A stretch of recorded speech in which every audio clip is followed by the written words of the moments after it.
Hey guys, how's it going? The time has finally come and the tourists are on their way with their fanny packs and bad sunglasses.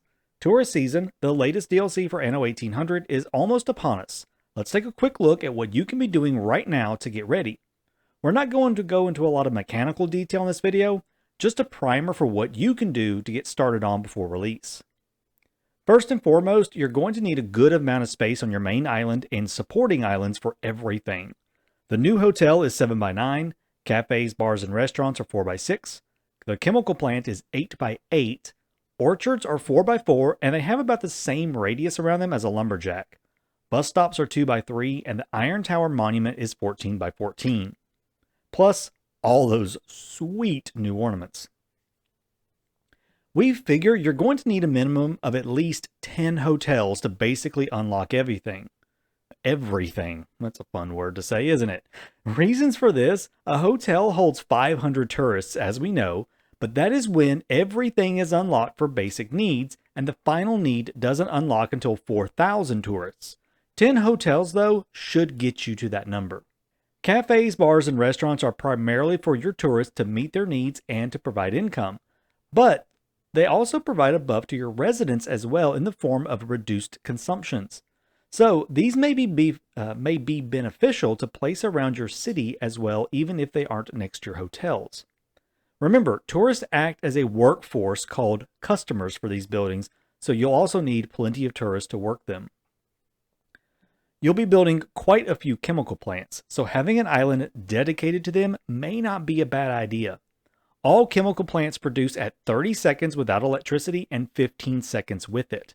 Hotels consume 0.5 shampoo per minute, 1 lemonade per minute, and 2 souvenirs per minute. So with 10 hotels, well, you do the math. That's a lot of chemical plants and a lot of orchards in the new world to support them. So be sure you plan ahead for this. Hotels also consume bread, fur coats, jewelry, and jam, which is produced at a new cherry orchard, at about 1 ton per minute. So be sure to ramp up those productions and make room for cherry orchards. Oh, and saltpeter. Trust me, start stocking up on saltpeter.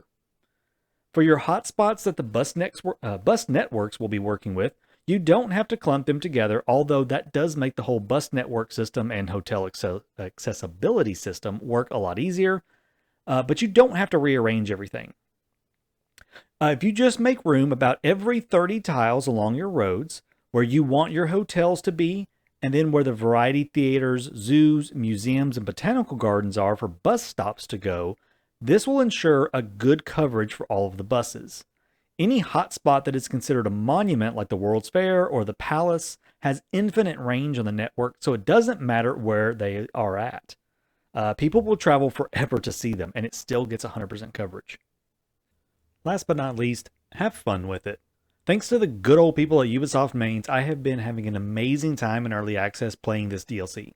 It's probably one of my favorites so far, and it really feels great to work these new mechanics into your existing city. So that's it for me, guys. I hope you enjoyed and get those cities ready because the tourists will be here very, very soon.